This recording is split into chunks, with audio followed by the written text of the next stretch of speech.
let's see, here would be the foyer as you walk in, and let's see, there would be my desk and various guitars and things around there. And then we come into the Plek room. These are various guitars we're working on. And I was telling Jimmy earlier about the Plek, which like a phone booth. Let's open it up.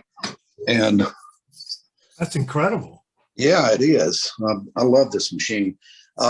You bolt a guitar in here. You can put a Stratocaster or a Roscoe bass, whatever, and then you've got a little template that allows you to adjust it very closely, because the machine won't recognize it if it's not exactly where you tell it. And then this probe right here goes up and down and decides what frets are high or low. And then you have a milling head up here. And then this is the actual cutter, and it's got 3 profiles for different size frets. So you can do a couple things. And we mainly have this piece of equipment for our manufacturing of our guitars. So we run it twice. We have it in a stress tension jig, and then we mill it with this little cutting head. And that's where we get the real accuracy. We have a very elaborate Haas CNC router back there that cuts the neck and radiuses it. And then we re-radius it with this cutter head here. And then later, after we fret it, we cut it with this cutter head here. And it just makes the instrument play better than possible otherwise. Various necks that we're working on. I wanted to show you this one. We just did this crazy. Wow. It's got a rocket ship. Well, I think, Ron, aren't you an engineer? I believe. You're right. Yep. That's right. And this guy called us recently wanting to order a bass, and he's a rocket scientist. So of course he wanted a rocket inlay, and we designed that and put this thing in it. Could send that to Elon Musk. Well, if he wants to pick it for him. Yeah, the first bass to be playing on Mars. I think that one should be it. That should be it. Okay, and then this next room is where we drop the electronics in. I don't know if most of these. So they'll come into this room from that big part of the room back there. We'll get back there in a minute, and we'll paint the cavity with carbon paint, and then drop the electronics and pickups, add all the hardware. Here's one a fellow just sent back it, and it's a beautiful piece of color. Let's see. Nice. Yeah. Wow. One of my favorites. He just sent it in to get it plecked. He's had it a few years. He's worn it pretty hard. And then he said, put different pickups in just so we can get a different feel. So I'm dropping some Aguilar pickups and preamp in this time just to see what we can do.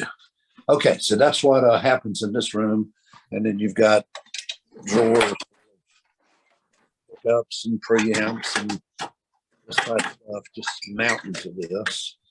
Okay. Now, it's dustier now. That's awesome. This little area here is where, way back in the shops where, it all comes in raw wood, and cut it, laminate it, glue it, shape it. And then in the back, I'll show you the finish room later, but we sand the finish, and then we stand here and buff for, it takes about 2 to 3 hours to buff a body out. Slow the process.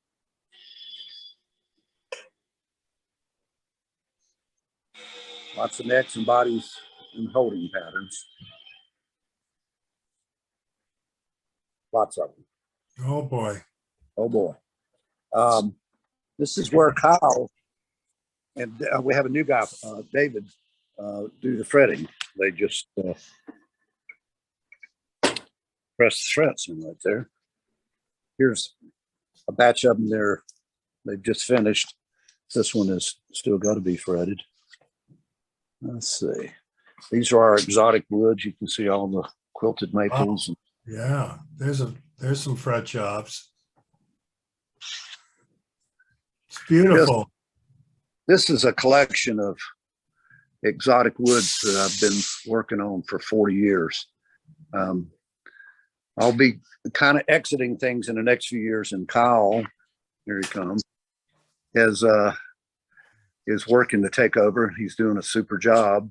This will be his collection of wood, but I think I'll leave him enough exotic woods to make probably 1,000 guitars, I guess. Would you say?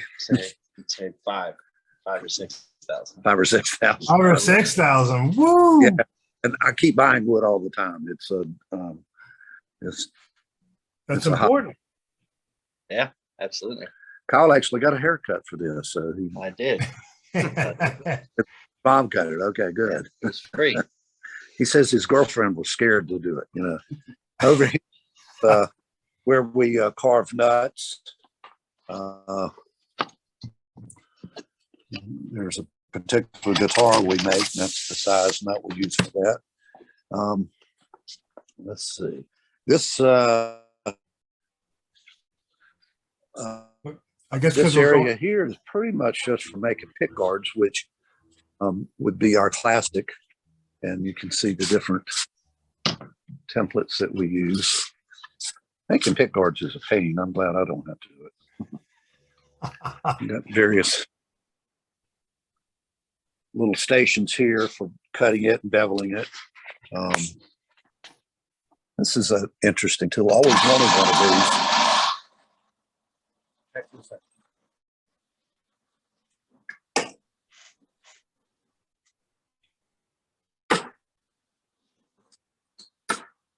wow.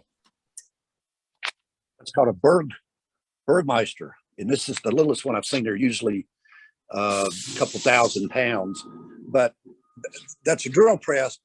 But it has, let's see, 1, 2, 3, 6 heads, and it's indexed how far it goes down. Fascinating piece of equipment. Only problem with that one is it's old and it tends to spit a little bit. These are some different. These are all ones that are sold in a holding pattern. This guy just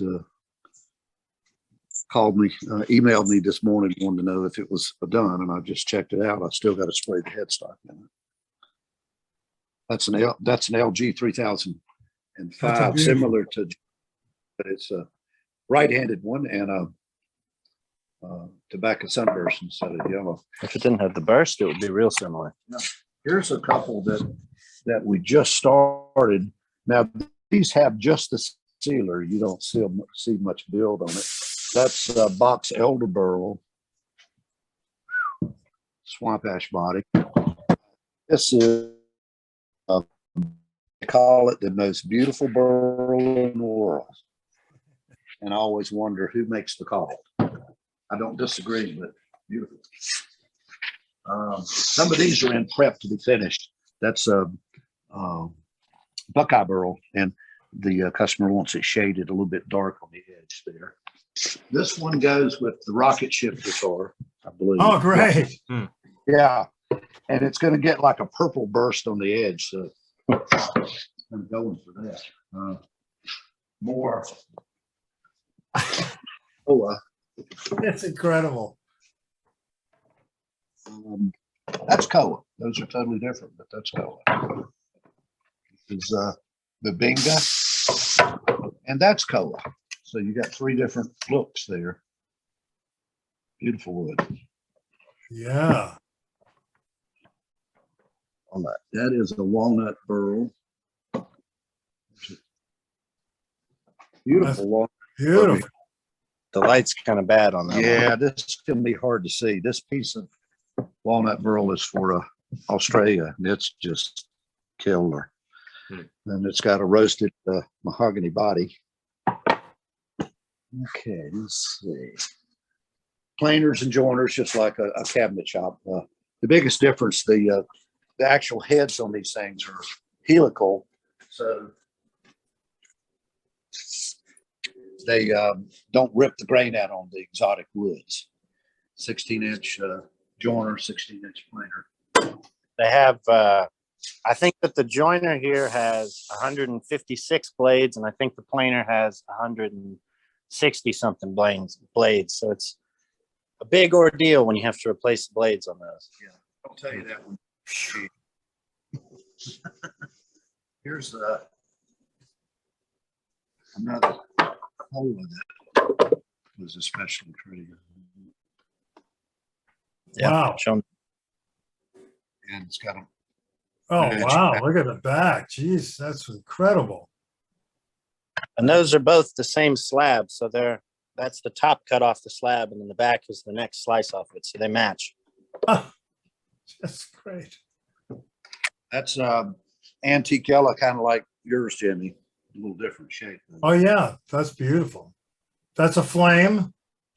Yeah, and here's a 6-string. This is like yours. This is an LG 3006, but it was blue, and of course it's right-handed instead. We hand cut out a little more up here, just like we did on yours too, to get a little better access. Pretty cool. And you know, you used a 5-string body on my 6-stringer. Yep. Which I like.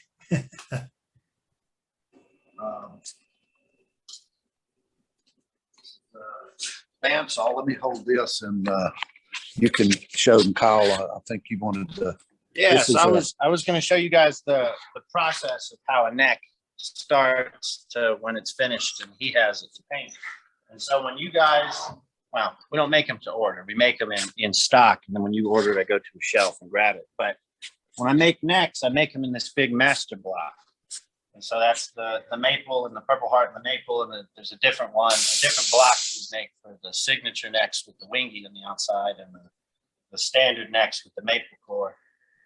But we'll glue up this big block, and I have drawn out here, I have a template, which is just the side cut of a neck blank. And I put it on here. I leave some space in between, and I can mark out my necks and cut them on the bandsaw rough before they go on the Haas. And so this block, I'll get 7. That's probably about 7.5, 8 inches wide. I'll get 7 necks out of that. Yeah. 7 Purple Heart necks. And then I'll bring them over here to the Haas.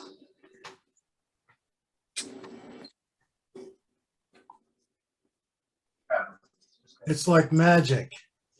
So I'll take that block and I'll cut it down. You can see that shape of the template there. I'll cut it down into a blank like that. And the Haas will do a couple surfaces. I'll join this surface, but it'll make the angle here so it's correct, and it'll cut this rear surface. And I'll put it on the Haas up here on this template, and it'll spit me out something that looks like that. And so it'll have the general shape. It'll have the truss rod slot down the middle, the 2 graphite pockets here. And from here, I'll take it over to my glue station behind us, and I'll glue a fingerboard onto it. So it's already got the 2 graphite rods in it and the truss rod in it. And then I'll put it on the machine, which is this stage, and I'll go turn on the vacuum pump so you guys can see it cut a little bit here. Do you want to turn it on? Yeah. Okay, good. I have everything already preloaded. We'll follow. The vacuum pump is very loud, and we put it. I'm following you. And so we put it all the way across the room, and then it has a small tube that runs up into the ceiling here. And go ahead. That's So loud. we can vacuum chuck for pulling the wood down on a template on various machines if we want, all through the shop from that one piece of equipment. And it's not too loud when you get that. During the day when they have all these machines going, it's pretty loud back here. You can see the different templates he has to screw onto the face of the machine to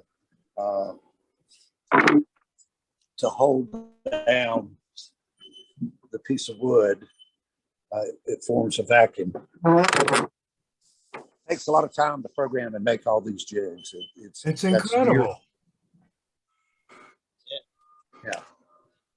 So I've got my neck on this template here, and I'm pulling as hard as I can. It's stuck there. We use, I think it's about 20. Yeah, negative 20 on the vacuum pressure. But I'll come up here to the screen, and that's pretty much what I look at all day. And so we have a few thousand programs in here, and I have them all written down. And so this one's a 5-string. I have to find Roscoe 5-string operation 2 and select it, and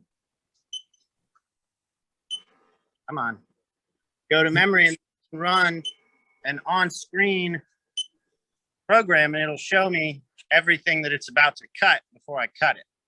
So if I put it up there and it does something funky, then I can see, oh God, I need to change that before I tell it to go.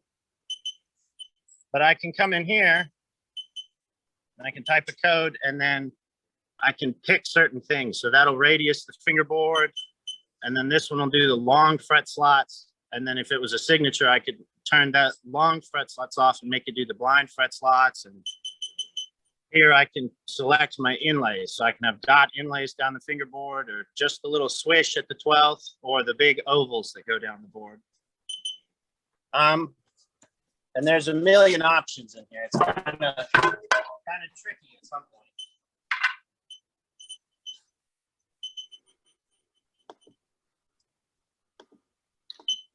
We have a friend that works about a half a week, and he mostly works at home, that he changes, tweaks, touches up these programs on a regular basis. This is the tool changer.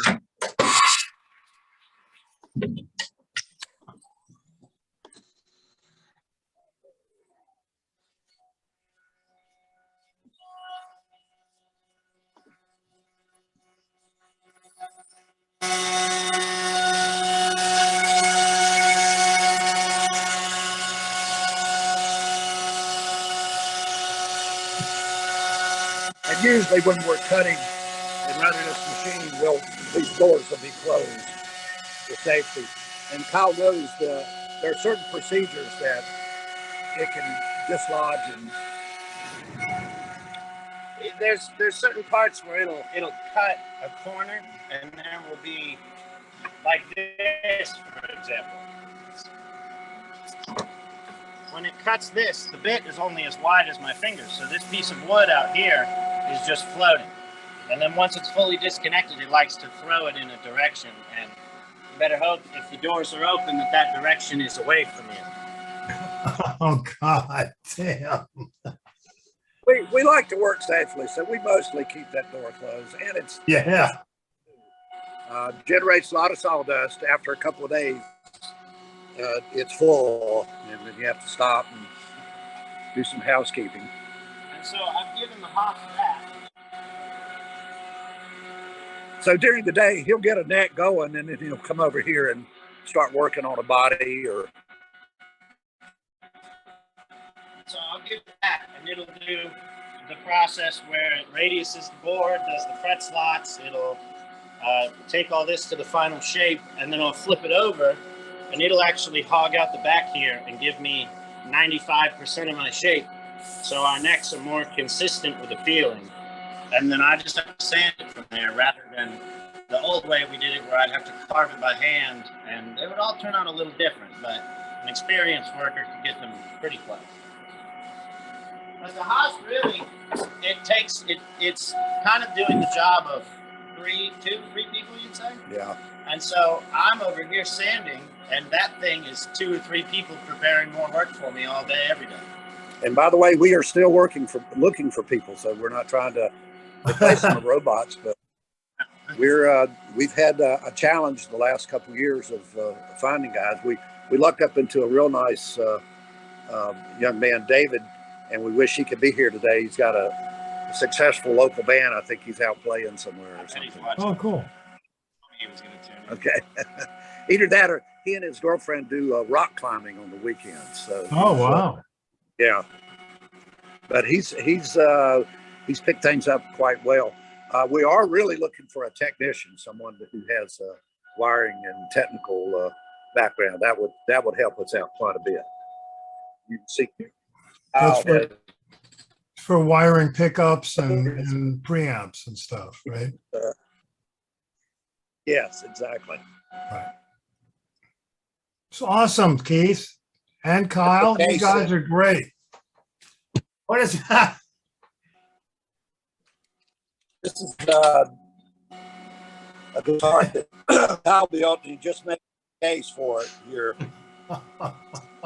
Everybody needs one of those.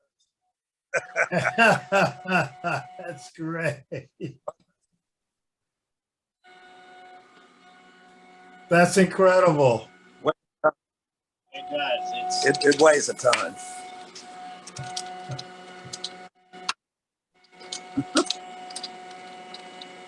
And let's see.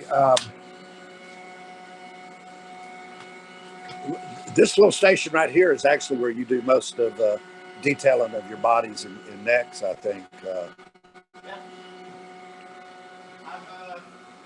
I've shown you some stuff on necks, and with the bodies, it's kind of the same thing. That I start with a block of wood for the body, which is the majority of it, and then I'll line up my center line with the center line on the piece of wood, on the body wood, and I'll glue that on there, and I'll give the Haas just a big oafish-looking square of wood, and it returns me this.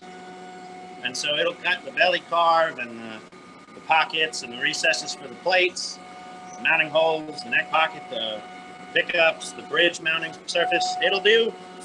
It does 90% of it, and of course this one's a carved top, so I'll have to come back and hand carve that. We haven't quite programmed that into the machine yet, which would be a big time saver, but I kind of like that part. And everything you see on this body, the Haas CNC has cut so far. Yeah. You haven't detailed that at all. I haven't Yeah. touched it.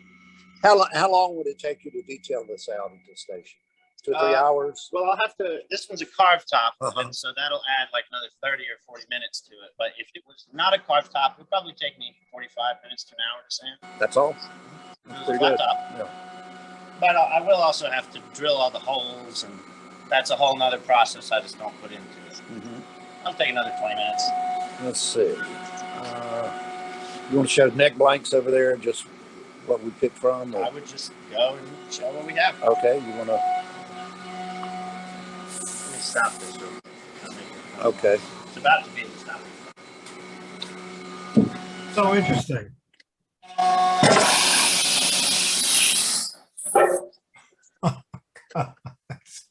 So in that small amount of time that we just walked away, it's radius to that fingerboard. And Getting ready to switch. if we were to do that by hand, it would have taken a lot longer than that. It would have been a lot more grueling. You're going to change those here. Yeah, in a second. When it goes up.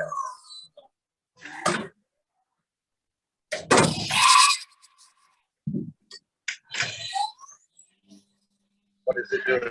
Cut the shape? It'd be cut in the fret spots. Oh, it's cutting fret slots. This is the longest process. That takes quite a while. That's incredible. I think he's going to stop it.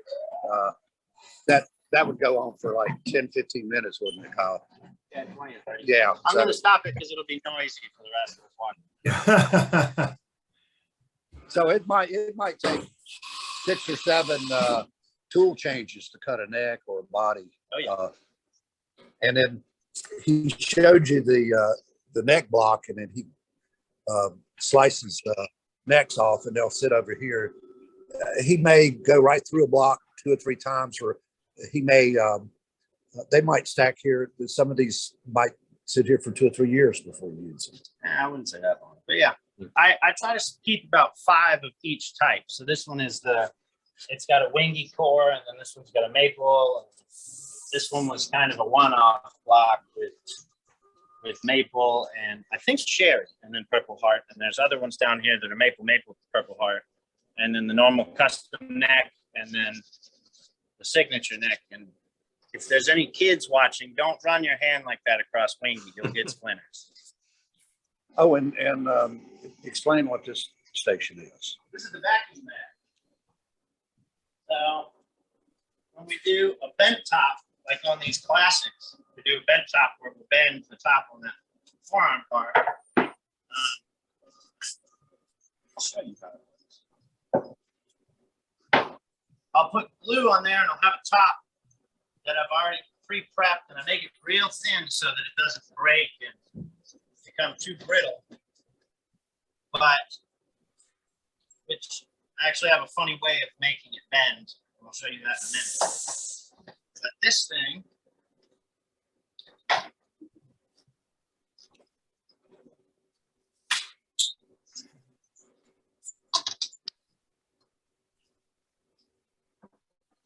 put a bottom into it, and of course you have glue on it so it'll stay, but If you're using yellow glue, the glue time is reduced by it sucks. 80%. Yeah, the wood glue is water-based, so it basically sets up by the water inside of the glue evaporating and leaving behind the adhesive. And So it's pulling that moisture out. So because it's you creating a void. you could put a top in and take it out in half an hour if you wanted, I guess.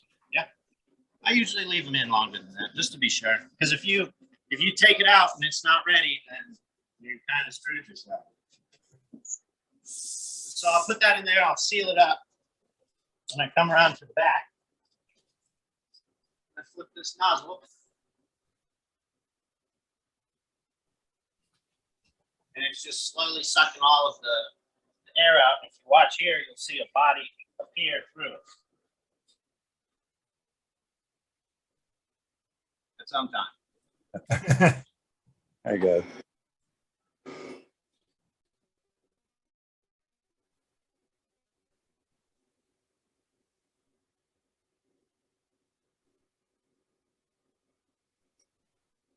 And once it reaches its vacuum, you can turn the machine off. There it is. Come back 24 hours, still Yeah. sitting the same way. There's the shape. That's an LG. There it is. And you can see it's sucked down so much, it's even sucked into the dimples where the controls go. Wow. And so that'll help us that I don't have to make some complicated clamping jig to hold this top down perfectly and get even pressure on it, because I've tried doing that and it never turns out well. You have to be a much better woodworker than I am to do that. You turn it off. Okay. Let's see.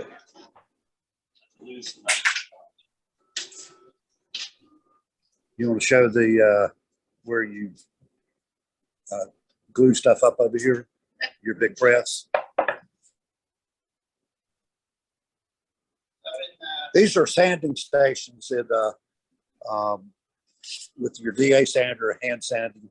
There's one over there, one over here. Got a couple other ones, and as dusty as it is, without these, it would even be more so.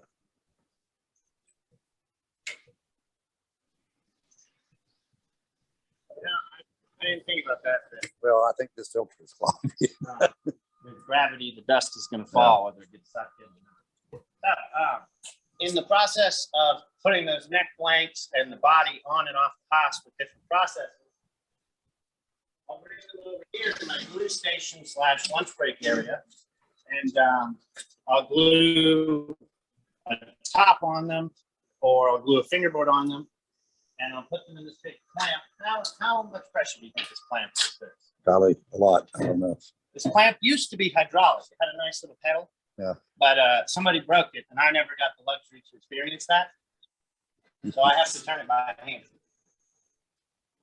And when you gotta open it up to here, it's a little bit of a pain. You have something in there?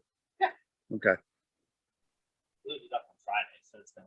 So you can, if you're putting an exotic top on say a mahogany body, swamp ash body, you could do 3 or 4 tops at one time. You just put that plastic sheeting in between.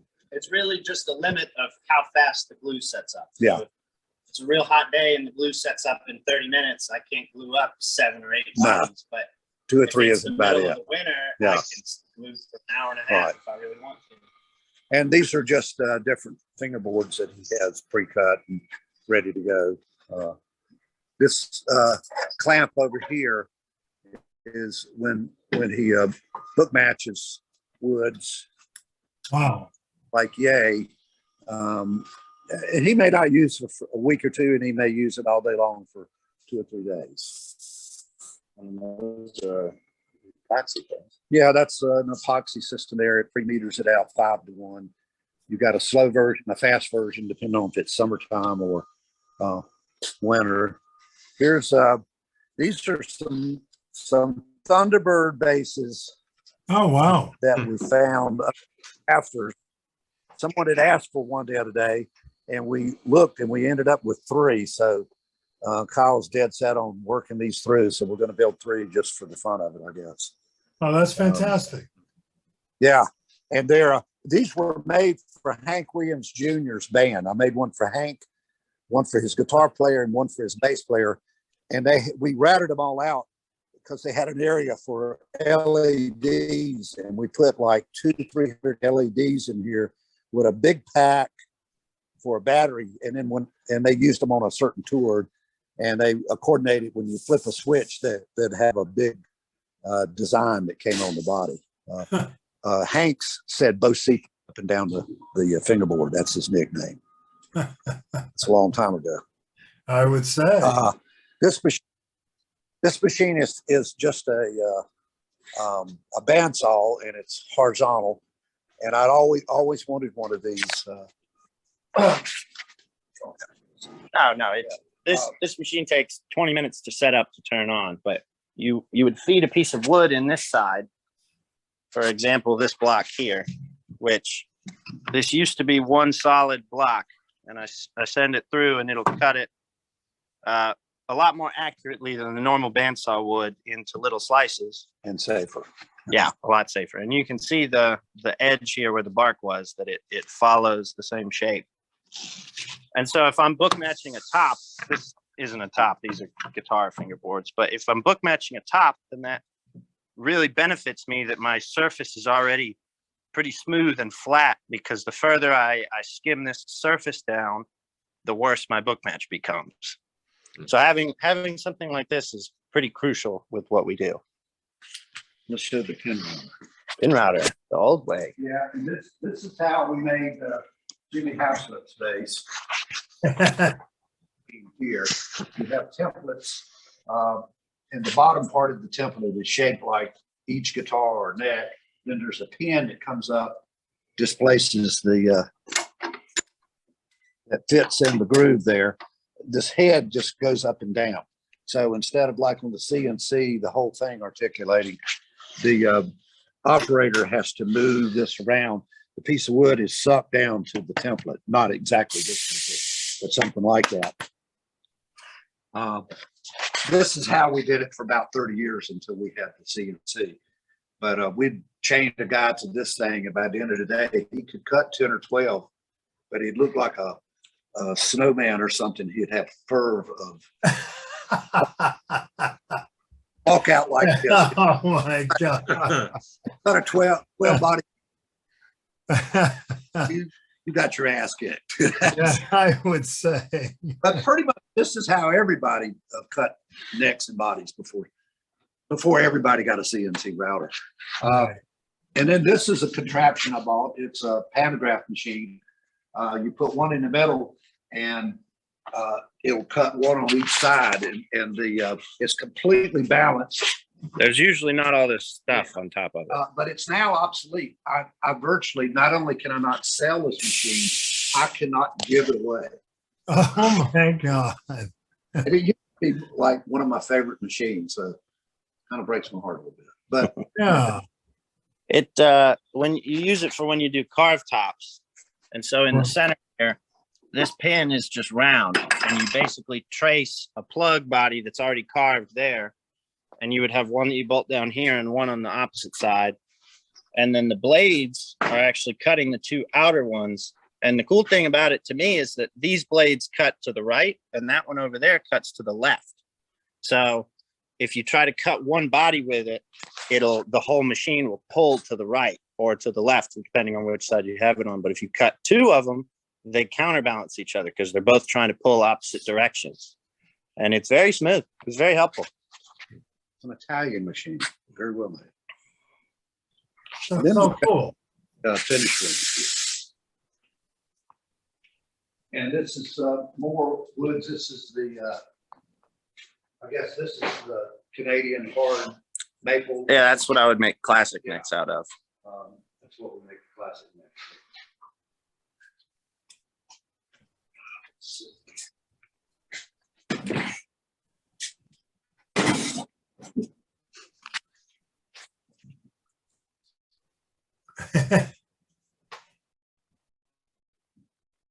Orange base for our Columbia South American dealer this morning. That's a one piece of swamp ash, very lightweight. And then I stained it with NGR stained orange. We'll now fill it, the grain with a mud. So it'll have kind of a brown grain pattern. We'll build it up with polyester, sand it smooth, and then I'll spray another see-through orange shade over top of that to make it a little bit richer. And then I might spend 3 or 4 days prepping 4, 5, 10, 15 bodies at a time. And I'm about halfway through this batch here. That's Buckeye burl. It's been stained yellow. And this young lady from Atlanta wants me to do a cherry burst on this and a matching headstock. Wow. This one's Buddy Scott, and that's box elderberry, but it doesn't have any red in it. Swamp ash. This one is nitrocellulose and will be sanded down and relic. Oh, nice. Sprayed That's right. You yellow do, over the top of it. Now, what he was saying about the grain filler, this one here has the grain filler. So that's swamp ash, and this one is orange. That was also swamp ash. And so these grain lines here, these cathedral looking things will pop and be darker like those are. And we have the mud made special for us. It's a dark with a dark walnut stain. So we like the contrast. And here's one for a customer. I'm making a 5-string headless. I think it's a short scale, 33 inch. It's a little hard to see. You have to, in between coats, you have to sand it dull. It's called putting a tooth in it. So the next finish will actually grab into it. This is also for Columbia, South America, be a through white finish. So you'll barely see that grain. This is Buckeye burl, and it's going to have a black shading all the way around. This is for my dentist here in town. He's left-handed, and it's going to be Fiesta Rare. oh, nice. Yeah, with a gold anodized pick guard. Cool. This one is again, it's kind of dull, so it's a little hard to see the grain. It's beautiful grain, but that's see-through blue, and it just needs a couple more coats of clear. And then here's some of the headstocks. Just leave them. The cherry sunburst one I showed you over there is this one. We'll have to see all the elaborate taping that it takes to do just to get that shade on that. This Yeah. one will have the black burst around that edge, and then these are all just clear. So we're ready to clear those. There's a few around the corner. So about 2 more days, all this will be done. That is a mountain of work. It's a mountain of work. This one is actually, I guess you could call it a clone, a Jimmy Haslip clone. It's the exact same spec. It's a left-handed one too. Left-handed, 6 strings. Exactly. Doesn't have the same fingerboard. I think I think this one's strung regular instead of upside down though. Right. But I'm not sure. I think And nice guy with the full tour. Actually, off. yes. Yes. Oh, there, you just left one. Okay. I think that's about it, actually. Yeah, Keith, that was fantastic, by the way. There's a couple Really? questions I think geared for you in the list here. Okay. A couple of them, there's a question from Roy and from Veery. It seems like both are very similar. They're asking about some of the SITES regulations, like the eco-friendly regulations. Oh, yeah. More recent years, has that impacted wood choices or how you make bases? You know, you can get around most of the wood stuff if you like. For instance, I have a big collection of Brazilian rosewood fingerboards for guitars, and we're actually working on making some guitars. If you're willing to fill out a whole bunch of forms and send the government $100, then it doesn't matter. And to me, life's too short. I told Kyle that Brazilian rosewood is yours. You can do what you want to, make guitars. You can sell it all. So there are certain facets of that it does affect us, but not actually a lot. The biggest deal with the woods are the cost. I mean, the cost on a lot of these exotic woods has gotten crazy. When I first started, a piece of quilted maple of the level that you see on Jimmy's guitar was about $15. Now, wholesale, it's several $100s just for that one little slice of wood. But you buy it and you keep it, and then the guy that wants that kind of wood, let's see if I can flip it around here. Yeah, look at That's beautiful. Look at that. Isn't that pretty? I always say, oh, this quilted maple it's in limited supply. They've been saying it for years, but when they triple the price, all of a sudden, there's a lot of it available. So I don't know if I believe that. Swamp ash is hard to get. There's a bug out in the world that's killing it. So I know. Oh no. Fender decided about 2 years ago they no longer use swamp ash. All ash were their mainstay. Right. They make millions a year. We only make a few hundred a year, so we still use it. But I used to pay $1 a board foot, and now I pay $18 a board foot. So it's readily available. You just have to pay the piper.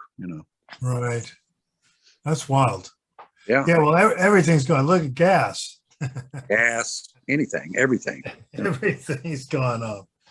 That's the disadvantage of being an old guy like me and doing this. You start going, oh, back when I started this and this.